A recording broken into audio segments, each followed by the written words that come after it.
આપનું હાર્દિક સ્વાગત છે અને જે આગ લાગી છે તો ત્યારે जिमना घर में आग लगी है तेमनी साथे बात करूं बेन તમારું નામ रूबीना रुस्तम खाटी। रूबीना जी कैसे आग लगी?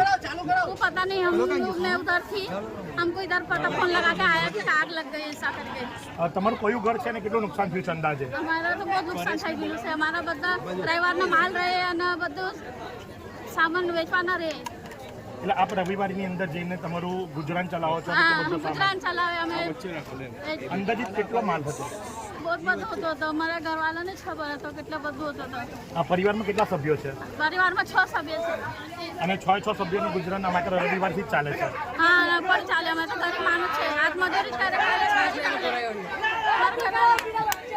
તો આપ જુઓ છો એ મુજબ કે રવિવારની અંદર રહી અને પોતાનું ઘર ચલાવનાર રૂબીનાબેન જે ખરા એ રૂબીનાબેનના ઘરની અંદર આગ લાગવા પામી છે। એમને ફોન આવ્યો સ્થાનિકો દ્વારા કે ભાઈ તમારા ઘરની અંદર આગ લાગી છે અને તાત્કાલિક અસરથી તેઓ ઘટના સ્થળે આવ્યા અને ઘટના સ્થળે આવી અને ત્યાર પછીથી એમણે તપાસ્યું તેમના ઘરની અંદર જે રવિવારની અંદર જઈ અને પીટું રડવા માટે જે સામાન ભર્યો હતો એ સામાન મોટી સંખ્યાની અંદર બળી જવા પામ્યું છે। એટલું જ નહીં, સાથે જો વાત કરવામાં આવે તો 5 ઘરો છે અને 5 ઘરોની અંદર વિકરાળ આગ લાગવા પામી છે। અને તમે જો તે પ્રમાણે અત્યારે કે જે ફાયર ઓફિસર જે ખરા એ નંદુભાઈ જે ખરા નંદુભાઈ જે ખરા એ ઘટના સ્થળે છે અને અત્યારે પરસેવો પાડી રહ્યા છે કારણ કે આગ જે ખરી એ થોડું મોટું સ્વરૂપ ધારણ કર્યું છે। અંદાજિત 5 ઘરોને પ્રાથમિક માહિતી મુજબ અસર થવા પામી છે। તો ત્યારે સ્થાનિકો બીજા પણ અહીંયા છે, સ્થાનિકો સાથે વાત કરીશું। અશોકભાઈ, આ કયો વિસ્તાર અને વિસ્તારની અંદર આગની ઘટના બનવા પામી શું જણાવશો? આ દસરા ડિગ્રીનો બાલાપી દરગાહનો પાછળનો વિસ્તાર છે।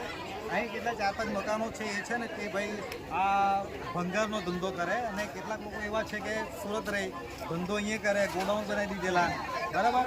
રહેણાંક વિસ્તારની અંદર ભંગારનું ગોડાઉન કેટલું યોગ્ય ગણાય જ નહીં। આ તો ખતરો કહેવાય। આજુબાજુ મોટી વસ્તી છે, આ તો સારું કહેવાય કે આ કાબૂમાં આવી ગઈ ને આજુબાજુ મોટી વસ્તી છે ને બધા ઘરમાં આગ લાગી તો પ્રોબ્લેમ થઈ જાય। આવા બધા ભંગારનો આ જો સામાન પડેલો છે અંદર, એ લોકો શું કરે કે વાયર પેલા ભંગારમાં લાવે ને એને પાછળ સળગાવે। આ વાયર સળગાવવા માટે છેલ્લું છે। એટલે આવા ઘરોની અંદર ઘરને ભંગારનો ગોડાઉન બનાવી દે, ખોટું છે। આવા રહેણાંક વિસ્તારમાં આ પ્રમાણે નહીં હોવું જોઈએ। આપણે સાંભળ્યું એ મુજબ અને અમને પણ માહિતી એ મળી હતી કે ભંગાર સળગાવવામાં આવ્યો છે। ભંગાર સળગાવવાના કારણે આગ લાગવાની ઘટના બનવા પામી। માનવ મહેરામણ ઉમટી પડ્યો હોય, જાણે કોઈ શો ચાલી રહ્યો હોય અને શો ચાલી રહ્યો હોય એ ભાવનાને ધ્યાનમાં રાખીને આ લોકો બધા આવી પહોંચ્યા છે। પણ એના કારણે લઈને અને ફાયરના જવાનો જે ખરા ફાયરના જવાનોને ભારે જહેમત ઉઠાવવી પડે છે કારણ કે આ જે પબ્લિક છે પબ્લિકને સર્વ કરવું પડે છે। તો ત્યારે જે સ્થાનિકો છે એની સાથે વાત કરીશું। ક્યાં નામ है तुम्हारा? ये सब आपके आदर्श प्रकार है। બેન, તમારું શું નામ છે? પાર્વતીબેન વડેભાઈ રાઠોડ। પાર્વતીબેન, આગ કઈ રીતે લાગી? આગ કેવી રીતે લાગી મેં પાછળ જોવા ગઈ ને ત્યારે આખું હલકતું હતું ઘરથી। પચાસ છે ને વાયર બાયલા છે એના કારણે બી આટલા ઘરમાં છે ને બધામાં ભંગાર જ રહી। અમે ઘણી વાર ના કીધું, એક વાર પણ આગ લાગેલી છે, અમે ઉડાવેલી છે, અમે મોલ્લાના પડ્યા છે આ લોકો છે ને ભંગો લાવી લાવીને અહીંયા જ ગાલે, વાયર લાગે, આ લાગે, તે લાગે। અમે 2-3 વાર કીધું નહીં લાખો, અમારું ઘર છે એમ કે તમારું ઘર અહીંયા રહેવો ને, તમે રહેવા કોઈ ના પડે છે તો ભંગો કઈ અહીંયા લાગે? ભંગો તમારા ઘરે તમે ત્યાં લાખો, અહીંયા કા ભંગો લાગે? તમે અમારી જાનહાની થાય। ગેસના બાટલા બ્લાસ્ટ થયા છે એ વાત મળી છે, કેટલી સાચી? ગેસના બાટલા બધા અમે કાઢી લીધા છે। બધા ગ્લાસના બાટલા જેટલા બી રેડા છે ને બધા બાટલા અમે કાઢેલા છે જાતે।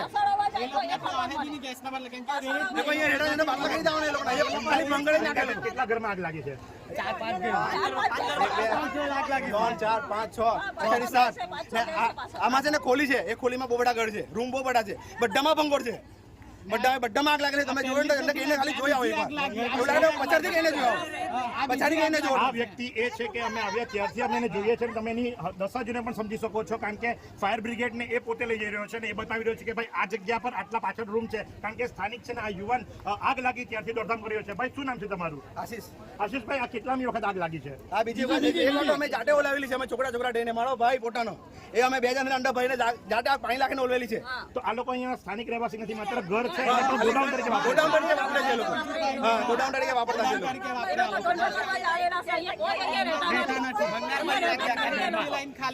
તમે સાંભળ્યું એ મુજબ સ્થાનિકોનો સીધો આક્ષેપ છે કે અહીંયા માત્ર ભંગારનું ગોડાઉન બનાવવામાં આવ્યું છે અને એ ભંગારના ગોડાઉનના કારણે જ આગ લાગવા પામી છે। આ બીજી ઘટના છે।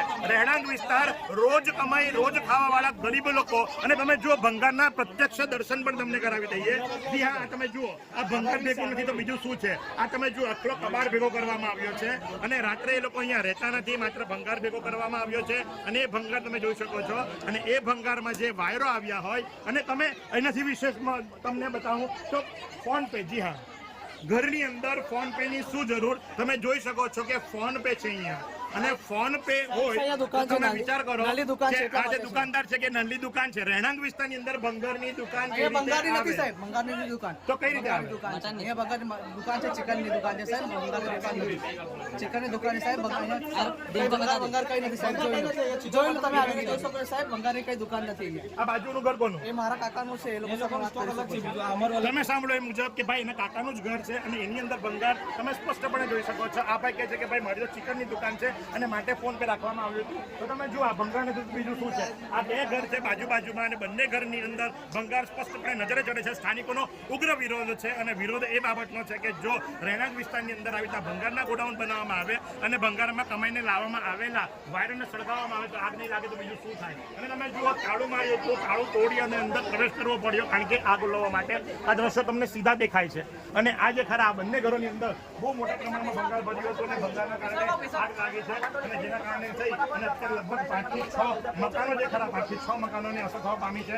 અને તમે જોશો એ પ્રમાણે કે ફાયરનો સ્ટાફ સતત કામે લાગ્યો છે. ફાયરનો સ્ટાફ જે કરો એ આગ ઓલવવા માટે તત્પર બન્યો છે કારણ કે આ જે કરી એ નાની સરખી ઘટના નથી કારણ કે આજુબાજુમાં ખૂબ નજીકમાં ઘરો આવ્યા છે અને મોટે ભાગેના ઘરો જે ખરા એ લાકડાના અને મોટે ભાગેના ઘરોની અંદર પાર્ટીશન કર્યું છે અથવા તો મોબ જે ખરા એ બધા લાકડાના છે, પતરાના મકાનો છે, કાચા મકાનો છે અને જેના કારણે લઈ આ ઘટના બનવા પામી છે. સ્થાનિકોની અંદર ઉગ્ર રોષ છે કે શા માટે રહેણાંક વિસ્તારની અંદર આ રીતે ભંગારના ગોડાઉનો બનાવવામાં આવે. અને એટલું જ નહીં, તમે આ જોઈ શકો છો કેટલો બધો વિસ્તાર, જી હા આ કેટલો બધો સામાન તમે જ્યાં જો તો તમને માત્ર ને માત્ર ભંગાર દેખાશે. તો ભાઈ સ્થાનિકો ખોટું નથી કહેતા, એ વાત બહુ સ્પષ્ટ છે. તો આ જ પ્રમાણે આગની પડેપડની ઘટનાની અપડેટ અમે આપતા રહીશું. નિહાળતા રહો નવસારી લાઈવ અને ઝટપટ ન્યૂઝ. આ સુંદર સૃષ્ટિને નિહાળવા માટે હજારો લોકો પાસે દ્રષ્ટિ નથી અને એ ત્યારે જ શક્ય બને જ્યારે કોઈ ચક્ષુદાન કરે. તો તમારા સ્વજનો સાથે મળી એક સુનિશ્ચય લઈએ, ચક્ષુદાનને પરિવારની પરંપરા બનાવીએ. વિઝિટ સંત પુનિત ચક્ષુ bank, rotary eye institute Navsari. Call 7069006329.